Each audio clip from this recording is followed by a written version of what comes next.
नमस्कार, मी Dnyanada Kadam. Syska LED प्रस्तुत vision पुढच्या दशकाचं पॉवर्ड बाय विक्रम टी आणि आर काबिल या कार्यक्रमात आपल्या सगळ्यांचं स्वागत. खरं तर काही राजकारणी असे असतात की जे सत्तेत नसले तरी काहीही फरक पडत नाही. राज्याच्या राजकारणात आणि राजकारणाभोवती फिरणाऱ्या चर्चेत ते आपल्याला कायमच पाहायला मिळतात आणि राज ठाकरे यांचं नाव अर्थातच त्या व्यक्तींमध्ये आपल्याला अग्रभागी घ्यावं लागेल. खरं तर नाशिक महानगरपालिकेची सत्ता त्यांना मिळाल्यानंतर पुढच्या 5 वर्षांमध्ये एक आदर्श शहर नेमकं कसं असू शकतं हे त्यांनी खरोखरच करून दाखवलं असं आपण म्हणू शकतो. त्याच धर्तीवरती त्यांनी राज्याच्या विकासाची ब्लूप्रिंट सुद्धा सादर केली. मोठी स्वप्न बघण्यात आणि मोठी स्वप्न दाखवण्यात त्यांचा हात कुणीही धरू शकत नाही. तरी आगामी 10 वर्षामध्ये ते राज्याला कुठे पाहतायत, त्यांची राज्यासाठीची स्वप्न काय आहेत, राज्याच्या विकासाबद्दल त्यांचं विजन काय आहे, या सगळ्या संदर्भात बोलण्यासाठी पुढच्या सत्रासाठी मी आमंत्रित करते महाराष्ट्र नवनिर्माण सेनेचे अध्यक्ष राज ठाकरे यांना आणि त्यांचं स्वागत करण्यासाठी एबीपी माझाचे संपादक राजीव खांडेकर यांना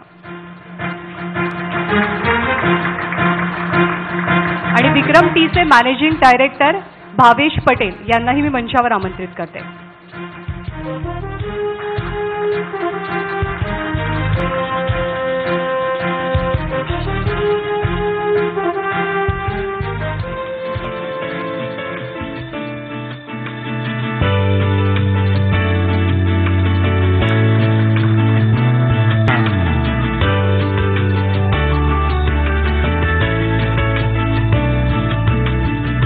विजन ऐकण्यासाठी आम्ही उत्सुक आहोत.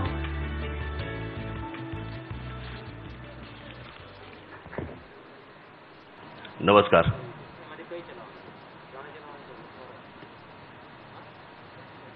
खरं तर माझ्या आधी एक इथे कार्यक्रम होता, एंटरटेनमेंट इंडस्ट्रीशी संबंधित लोक इथे येऊन बोलणार होते आणि त्याच्यानंतरचा शेवट या आत्ताच्या सगळ्या सेमिनारचा माझ्या भाषणाने होणार होता. मी राजू खांडेकरांना सांगितलं, म्हटलं माझं भाषण जरा आधी करा, कारण सेमिनारची सुरुवात एंटरटेनमेंटने झाली आहे, शेवट पण एंटरटेनमेंटने झाला तर बरं होईल.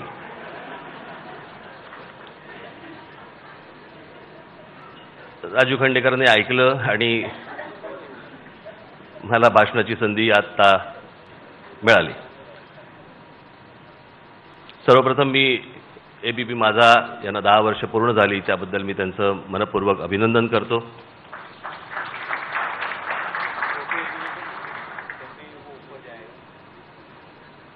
माझ्या पक्षाला 11 वर्ष पूर्ण झाली आणि ही सगळी वर्ष घालवत असताना प्रसूती वेदना काही थांबत नाहीत. त्या काय असतात, कशा असतात आणि कशा, म्हणजे मी ज्यांनी चॅनल आणि पक्ष मी एवढ्यापुरतंच बोलतोय मी, तर त्या सगळ्या गोष्टीतनं जाता जाता कशी वर्ष जात असतात हे समजत नाही. परंतु एक मराठी चॅनल म्हणून मला असं वाटतं की पहिलं चॅनल असेल मराठीतलं, दुसरं चॅनल आहे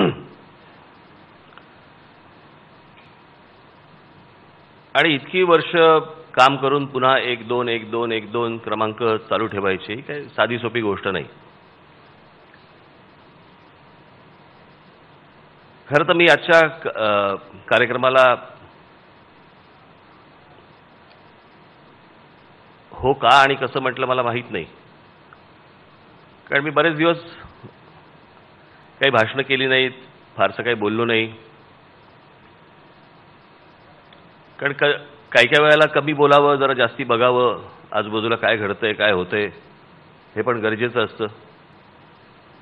मध्यंतरीच्या काळामध्ये जरा थोडासा कौटुंबिकरित्या अडकलो होतो आणि मग मध्ये पक्ष संघटनात्मक काही फेररचना याच्यामध्ये ते चालूच आहे आता. आणि मग नंतर मी विचार केला होता, खरं तर मला माझं फेसबुक पेज मला लॉन्च करायचं आहे आणि त्यानिमित्ताने मला पक्षाचा एक मेळावा मला मुंबईमध्ये घ्यायचा आहे. म्हटलं तेव्हाच बोलू, पण खांडेकर पडले आमचे जुने मित्र, आग्रह नाकारता नाही आला आणि म्हटलं आज म्हणून म्हटलं हो म्हटलं त्याला. पण मग मी आता आलो त्यावेळेला वरती विचारपूस केली का आधीची भाषणं काय काय झाली. मग मला असं वाटतं काही गोष्टी मला कळल्या, काही दृश्य अदृश्य वगैरे अशा काही गोष्टी घडल्या.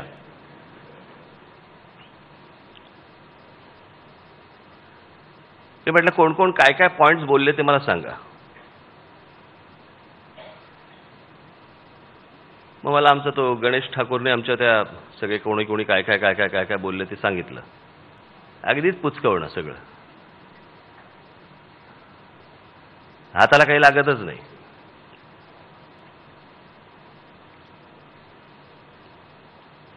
मी आज एबीपी माझाच्या माध्यमातून मी काही मला सांगितलं राजीव खंडेकरांनी पुढची 10 वर्षाचा महाराष्ट्र कसा असेल.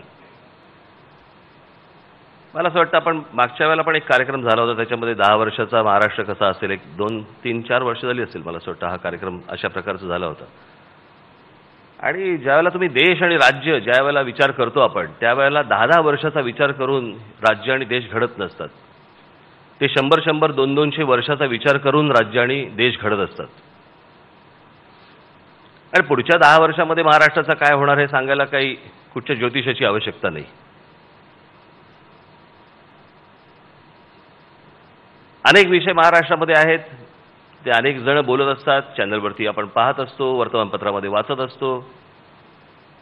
शेतकऱ्यांचा विषय असेल, विद्यार्थ्यांचा असेल, महिलांचा असेल, बेरोजगारांचा असेल, रस्त्यांचा असेल, पायाभूत सुविधांचे इतर सगळे विषय असतील, विजेचा असेल, सगळेच विषय असतात.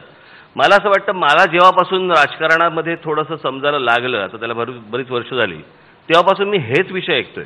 आणि मी काय तुम्ही पण तेच विषय ऐकताय. तुमचं जर समजा आयुष्यातलं रिवाइंडचं बटन जर समजा दाबून बघितलं तर मला असं वाटतं आज आपण जे विषय बोलतोय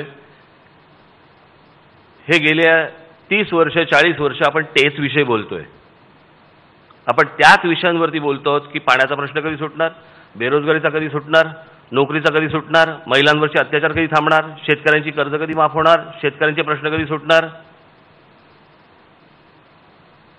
पण या सगळ्या गोष्टींच्या अजूनपर्यंत मला असं दिसतंय की अनेक सरकार आली परंतु त्याचा खोलात जाऊन विचार करायला आणि तो खोलात जाऊन विचार करून तो लोकांना नक्की काय आहे हे खरं सांगायचं धैर्य कोणी दाखवत नाहीये.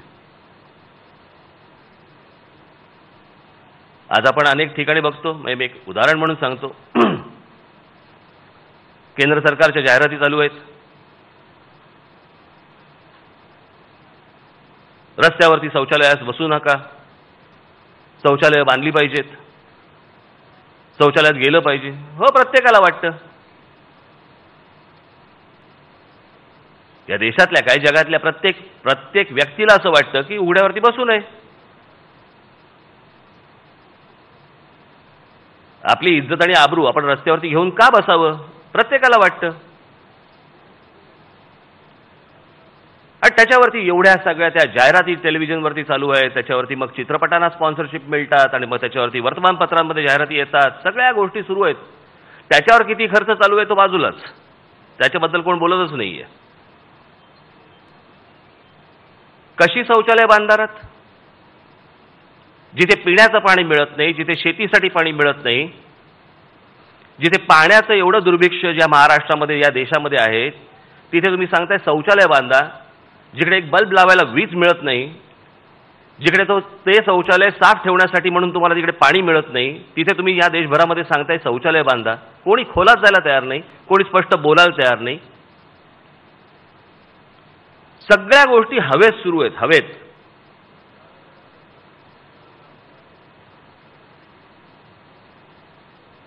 मूळ विषय संपतील कसे याच्याकडे कोणाचं लक्ष नाही. माझ्याकडे एक रिपोर्ट आहे, मराठवाड्याचा रिपोर्ट आहे. मराठवाड्यामध्ये ज्या विहिरी बांधल्या पूर्वी, आत्ताच्या सरकारने नाही, त्या विहिरींना साधारणपणे 900 फूट ते 1000 फूट खाली पाणी लागत नाहीये. 900 फूट ते 1000 फूट.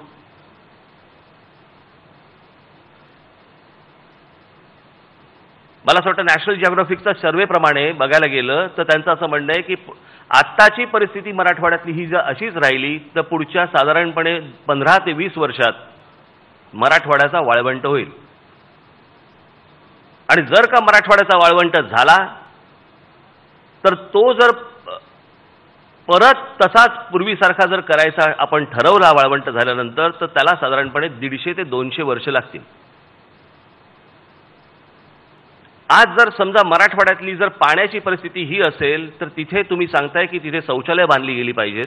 कशी बांधणार तुम्ही शौचालय? कोण साफ ठेवणार ती? पाणी नाही, वीज नाही, अशा ठिकाणी तुम्ही नवीन काहीतरी योजना आणताय आणि मग तुम्ही सरकारी तुमच्या त्या जाहिरातींवरती एवढा खर्च करताय. आपण खोलात जायला तयार नाही होत.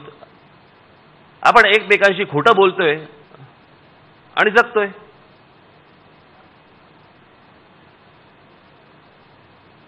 आज महाराष्ट्रामध्ये शेतकऱ्यांच्या समोरचे आव्हानं काय आहेत? विद्यार्थ्यांच्या समोरची आव्हानं काय आहेत? महिलांच्या समोरची आव्हानं काय आहेत? महाराष्ट्रामधल्या लोकांची आज याच्या पुढची आव्हानं काय आहेत? भरपूर आव्हानं आहेत. पण गेली अनेक वर्ष हा राज ठाकरे जे बोंबलून जे सांगतोय ते अजूनपर्यंत आमच्या पचनी पडत नाहीये. आम्हाला त्या गोष्टींचं गांभीर्यच लक्षात येत नाहीये. हा काय माझा राजकारणाचा नुसता विषय नाहीये. हा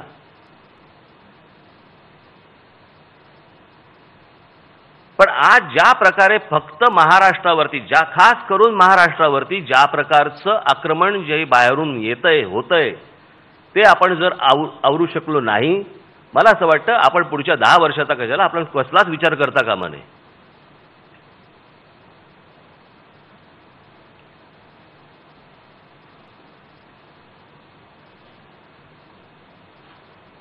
मला माहित नाही आज इकडे तुमच्या हिंदी चॅनलचे कोण आलेत की किंवा तुमच्या एबीपीचेच हिंदीचे वाले असतील त्यांनी पण ऐकावं.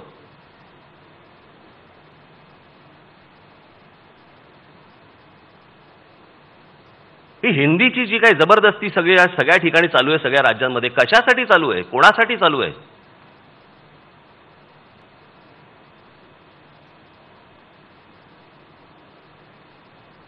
आणि जे खास करून महाराष्ट्रामध्ये अनेक ठिकाणी ज्या गोष्टी सुरू आहेत, माझ्याकडे मुद्दामून आज मला काही 2 गोष्टी सापडल्या त्या म्हणून मी तुम्हाला दाखवण्यासाठी आणल्या.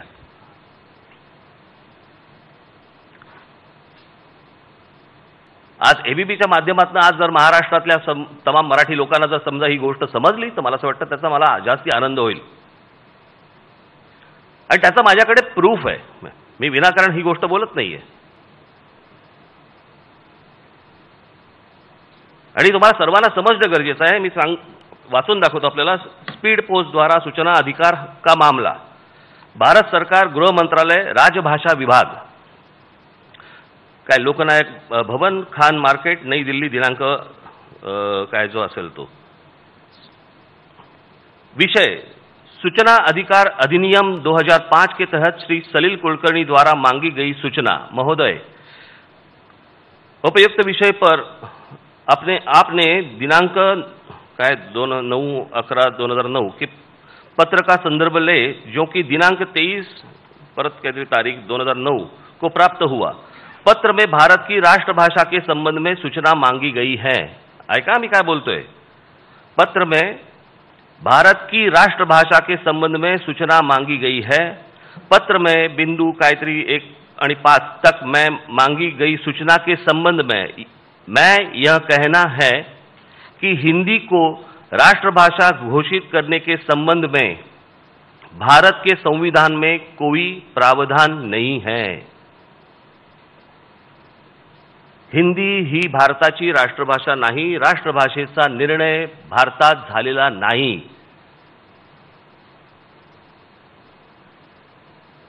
त्याच्यामुळे हिंदी ही राष्ट्रभाषा आहे आणि हिंदी ही तुम्ही सर्व राज्यांनी शिकली पाहिजे. ही जी जोर जबरदस्ती चालू आहे, हिंदी भाषेचा जर समजा तुम्ही जन्म काढला तर तो साधारणपणे आत्ता 100-125 वर्षापूर्वीचा आहे. आणि मराठी भाषेचा जर समजा जन्म आपण काढला तर तो 8व्या शतकातला आहे. म्हणजे या भाषांसाठी म्हणून आम्ही आमच्या भाषा सगळ्या बाजूला काढायच्या आणि सगळ्या गोष्टी केंद्र सरकारच्या हातामध्ये द्यायच्या. कशासाठी? आणि त्या हिंदीच्या माध्यमातून माझा काही हिंदी भाषेचा मला काही त्याच्याबद्दल दुस्वास नाहीये. भाषेबद्दल भाषा उत्तम.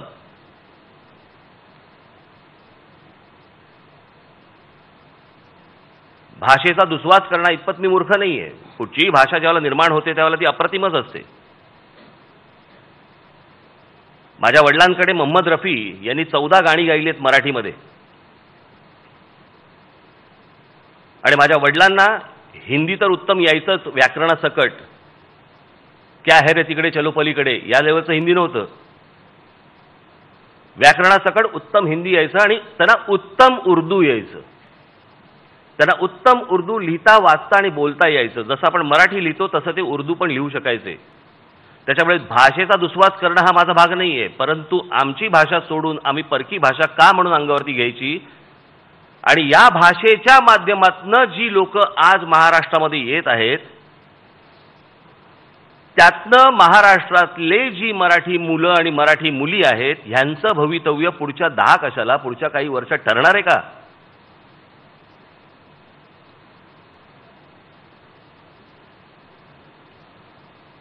मराठीचा विचार न करता आपण बाहेरच्या राज्यातनं येणाऱ्या लोकांचा विचार करून आपण आपली भाषा बाजूला सारून आपण त्यांच्या भाषेला आपण काय गोट्या आहोत का घरंगळत जायला.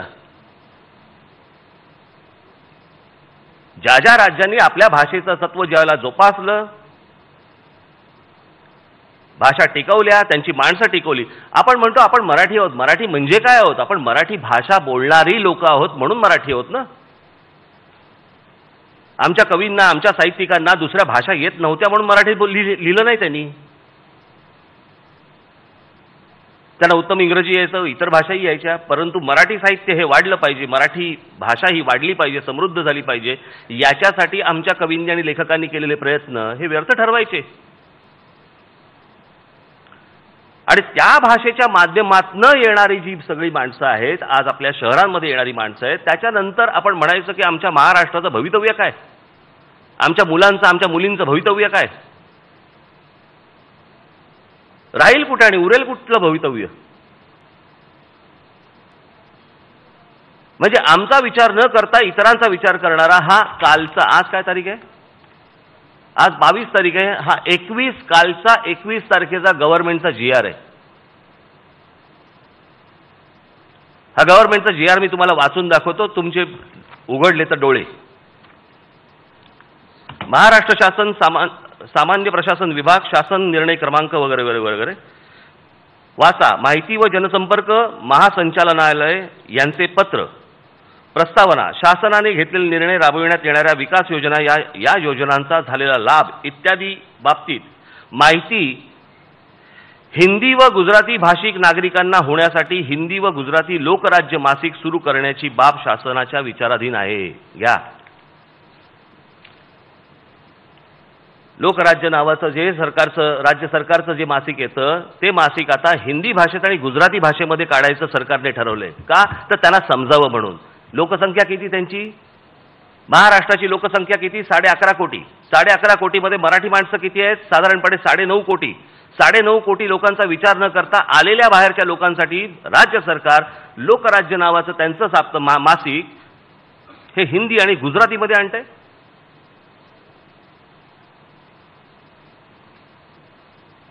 मतांसाठी किती घरंगळत जायचं याला काही मर्यादा.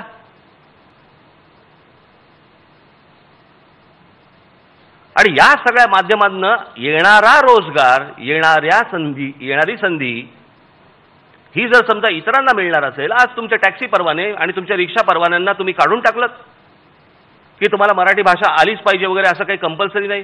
कोर्ट ठरवणार. नागपूरचं हायकोर्ट ठरवणार की तुमच्याकडच्या रिक्षा आणि टॅक्स्या याच्यामध्ये तुम्हाला चालवणाऱ्या लोकांना मराठी आली पाहिजे अशी काही गरज नाहीये अट नाहीये. कोर्टांचा संबंध काय या गोष्टींशी. तुमच्याकडे मोबाईल फोन असतील माझं भाषण संपल्यानंतर एकदा तपासून बघा. हिमाचल प्रदेशमध्ये जा. हिमाचल प्रदेशमध्ये ॲग्रिकल्चरल लँड हिमाचली माणूस असल्याशिवाय तुम्हाला खरेदी करता येत नाही असा राज्य सरकारचा निर्णय आहे त्यांचा. राज्य सरकारचा निर्णय तिथे कोर्ट आडवी येत नाहीत. तुम्ही हिमाचल प्रदेशमध्ये जमीन घेऊ शकत नाही. आजपर्यंत आम्ही ऐकलं होतं की 370 कलम हे फक्त काश्मीरामध्ये लागतं. आमच्या हिमाचल प्रदेशमध्ये देखील तुम्ही 1 इंच जमीन घेऊ शकत नाही भारतीय नागरिक म्हणून. तुम्ही त्याला हिमाचलीच माणूस लागतो. हे जर हिमाचल प्रदेशमधली कुठचीही कोर्ट जर समजा त्याला आडवी येत नसतील तर आमच्याकडच्या टॅक्सी परवाने आणि रिक्षा परवान्यांमध्ये मराठी मुलांची भरती व्हावी किंवा मुलींची भरती व्हावी याच्यासाठी जर आग्रह धरला तर कोर्ट सांगता आम्हाला की मराठीची अट नाही म्हणून.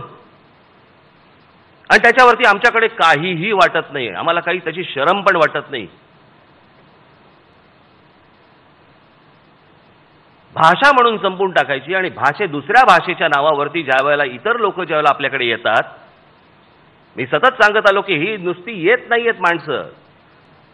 अनेकांना असं वाटतं राज ठाकरे संकुचित आहे, राज ठाकरे असा विचार करतो, तोकडा विचार. हा तोकडा विचार नाहीये, हा प्रत्येकाच्या राज्याचा विचार आहे.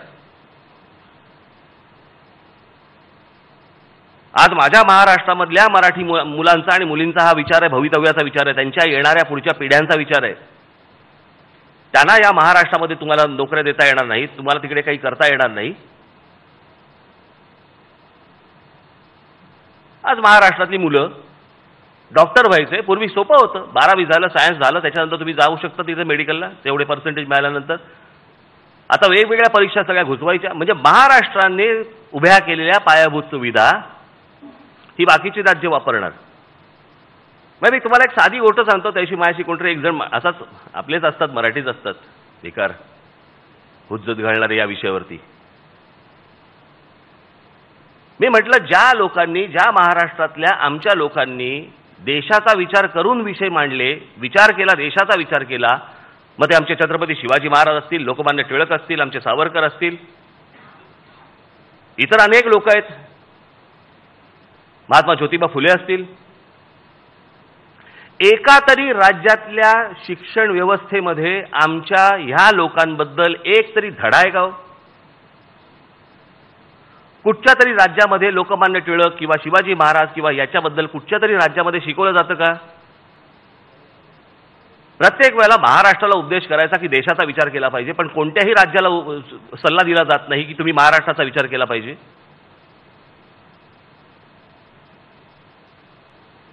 आणि या भाषेच्या सगळ्या जोरांवरती जर समजा इतक्या मोठ्या प्रमाणावरती या महाराष्ट्रामध्ये जर लोक येणार असतील तर आमच्या इथल्या लोकांनी करायचं काय? आज मुंबईची तीच परिस्थिती, आज शहरांची तीच परिस्थिती. आणि येणारी वाढती लोकसंख्या याच्यामुळे बोजवारा उडालेली ही सगळी पायाभूत सुविधा आणि सगळी शहरं वाट लागली.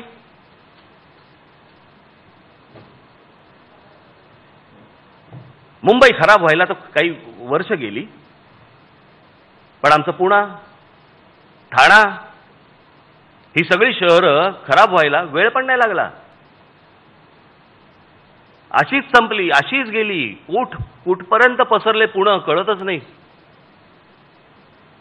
कुठे चाललंय पुणा समजत नाही, कुठे चाललंय ठाणा समजत नाही. याच्याबद्दल बोलायचं नाही. भारत माझा देश आहे, सारे भारतीय माझे बांधव आहेत, फक्त हे आम्ही म्हणायचं. आज ज्या प्रकारची लोकसंख्या आज महाराष्ट्रामध्ये वाढतीये त्याच्यानंतर आपण ज्या गोष्टी बोलतो आहोत की सुधारणा व्हायला पाहिजे, त्या सुधारणा होणार आहेत कुठून आणि कशा?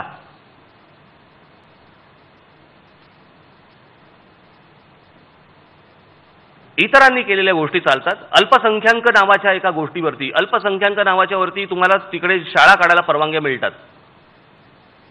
त्या शाळांमध्ये पुढे 8वी नंतर पुढे कंपल्सरी नाही मराठीची गरज नाही.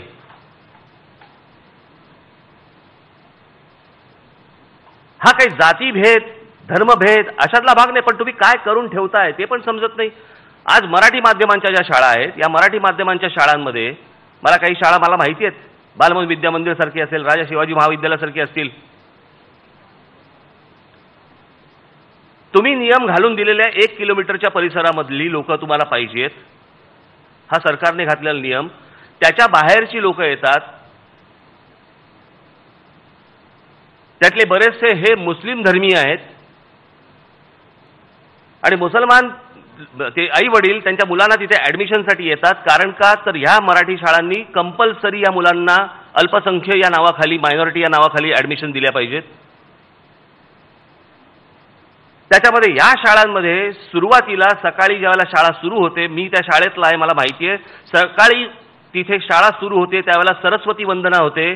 त्या सरस्वती वंदनेच्या वेळेला ह्या मुस्लिम मुलं त्यांच्या आई वडिलांसकट शाळेच्या बाहेर उभी राहतात. सरस्वती वंदना संपल्यानंतर शाळेत आतमध्ये येतात. काय चाललंय काय?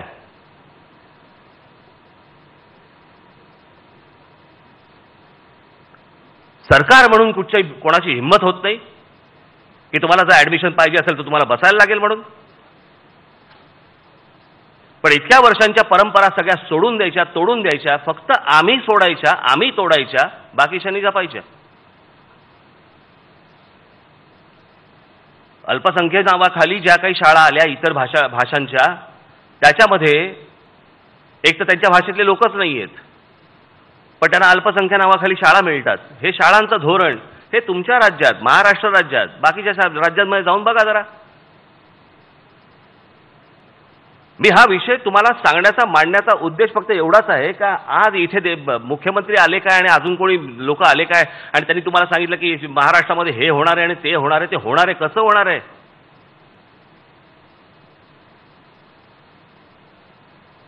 जर रोज अशा वातावरणामध्ये आम्ही जर खड्ड्यातच जाणार असू तर हे विषय पूर्ण कधी होणार आहेत?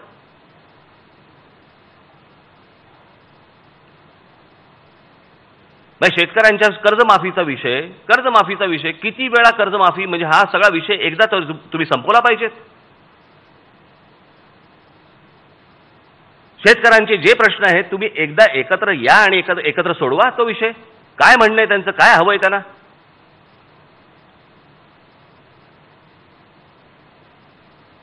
त्या दिवशी ते आपले कोण रेव्हेन्यू मिनिस्टर, काय त्यांचं नाव, आपले चंद्रकांत दादा पाटील, ते येऊन गेले माझ्याकडे. हा सगळा विषय मला ते कर्जमाफीचं सांगत होते. तर म्हटलं चंद्रकांत दादा, म्हटलं हे किती काळ चालणार म्हटलं या सगळ्या गोष्टी. आमचा शेतकरी जगला पाहिजे, त्याच्या आत्महत्या थांबल्या पाहिजे, ह्याच्याबद्दल प्रश्न नाही, परंतु त्याला जे हवंय ते अजूनपर्यंत कुठचंही सरकार पुरवायला तयार नाही. आणि मग कर्जमाफी करायची. कर्जमाफी ही कशी होणार? तुम्ही राज्यावरती किती बर्डन टाकणार आहात पैशाचं, याला काही मर्यादा?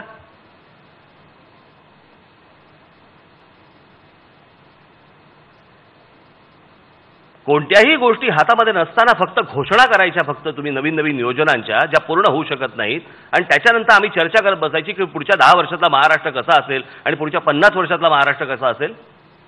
पोकळ चर्चा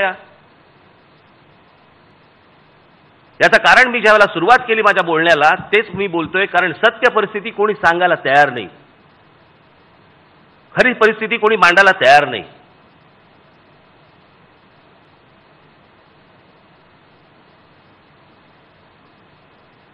आज मीडियाचा रोल घ्या,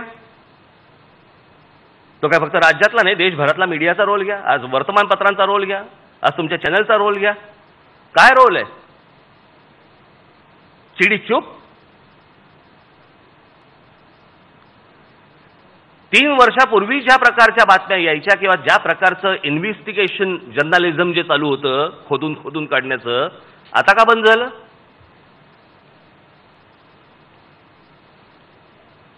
मी हे का सांगतोय तुम्हाला? येणाऱ्या पुढच्या पिढ्यांवरती आपण कोणता प्रभाव टाकतो आहोत, काय आम्ही सांगणार आहोत, आमच्या मुलांना काय सांगणार आहोत? की व्हॉट्सअपवरती आम्हाला मोर्चे दिसत आहेत, परंतु वर्तमानपत्र आणि चॅनलमध्ये त्याचे फोटो येत नाहीत, त्याच्या बातम्या येत नाहीयेत.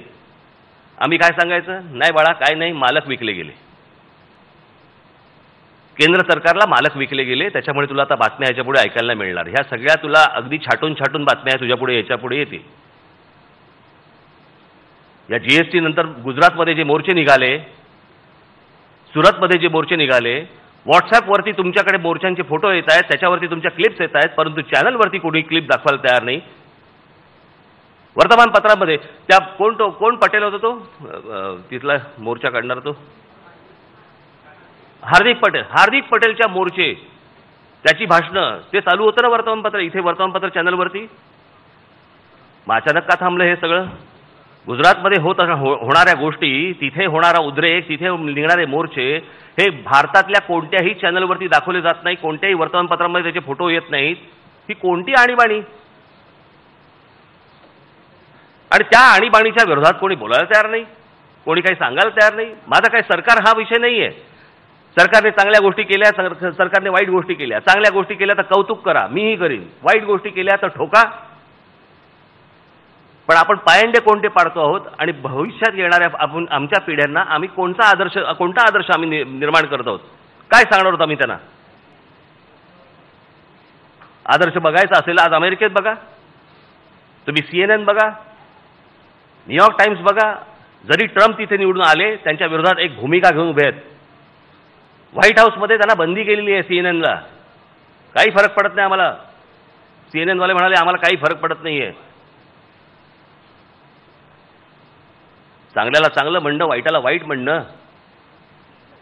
बरं, अनेकदा आम्ही चांगलं करून आम्हाला वाईटच म्हटलं गेलं, तो भाग परत वेगळा. जेव्हा विचारलं जावं काय बाबा हे असं एवढं चांगलं केल्यानंतर का वाईट बातमी, नाही चालायचंच.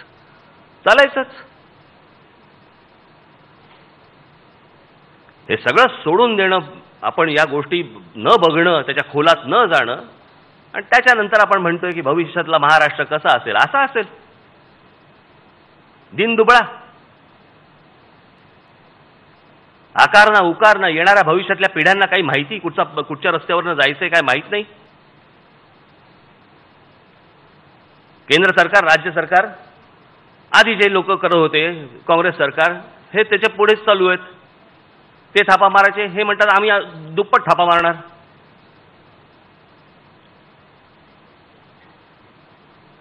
पण त्याच्या खोलात जाऊन कोणी बघायला तयार नाही, कोणी मांडायला तयार नाही. उद्या राजू खांडेकर म्हणतील आम्ही क्लिप दाखवतो, आम्ही मांडत असाल. परंतु सर्वांनी मिळून ज्या गोष्टी करायला पाहिजेत, आज आमचे साहित्यिक, आज आमचे पत्रकार, आज आमचे लेखक, इतर सगळे लोक कुठे आहेत?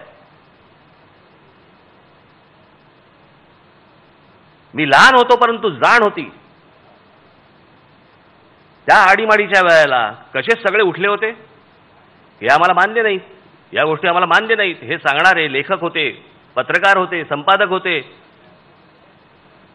कशाची पर्वा न करता त्यावेळेला जेलमध्ये गेले, पण भूमिकेपासून हटले नाहीत. कुठे गेली ती माणसं? आणि मग हे आदर्श आम्ही जर समजा डोळ्यासमोर ठेवून जर पुढे जायचं नसेल, जर कोणी बोलायचंच नसेल कुठच्या गोष्टींवरती, आणि हे असंच चालू ठेवायचं असेल, कसले आपण 10 वर्षाच्या गोष्टी बोलतो आणि 20 वर्षाच्या गोष्टी बोलतो आणि 25 वर्षाच्या गोष्टी बोलतोय? काय बोलतोय आपण?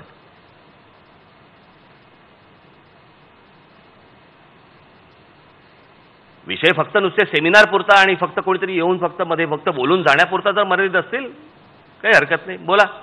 एंटरटेनमेंट.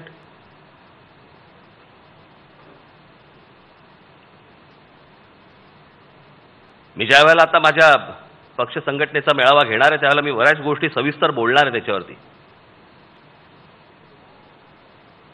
पण मला असं वाटतं की या विषयावरती आज जे तुम्ही लोक आलेला आहात, आपण काही गोष्टींचा विचार करणं हा आवश्यक आहे, गरजेचं आहे. म्हणून मला असं वाटतं मी ह्या काही 4 गोष्टी आपल्याला सांगितल्या. पटल्या असतील तर घ्या, नसतील पटल्या तर सोडून द्या. आमच्याकडे काही सोडून देणं पहिलं महत्त्वाचं कार्यच असतं, त्याच्यामुळे तो विषय आलाच. पण यात एका गोष्टीतनं प्रश्न हे गुंतागुंतीचे होत चाललेले आहेत. त्याच्यातनं जर समजा कोणी सांगत असेल की मला प्रश्न सोडवायचा आणि मी तो सुटेल, आज तरी मला दिसत नाही. मी महाराष्ट्राचा विकास आराखडा हा 2014 साली आम्ही जेव्हा मांडला, इथे अनिल शिदोरे बसलेत, आम्ही सगळ्यांनी त्याच्यावरती काम केलं. मी माझं फेसबुक पेज ज्यावेळेला मी आता ऑगस्टमध्ये आणीन त्यावेळेला मी त्याच्यावरती तर टाकणार आहे. मराठीमध्ये पण टाकणार आहे, इंग्रजीमध्ये पण टाकणार आहे, हिंदीत नाही टाकणार आहे.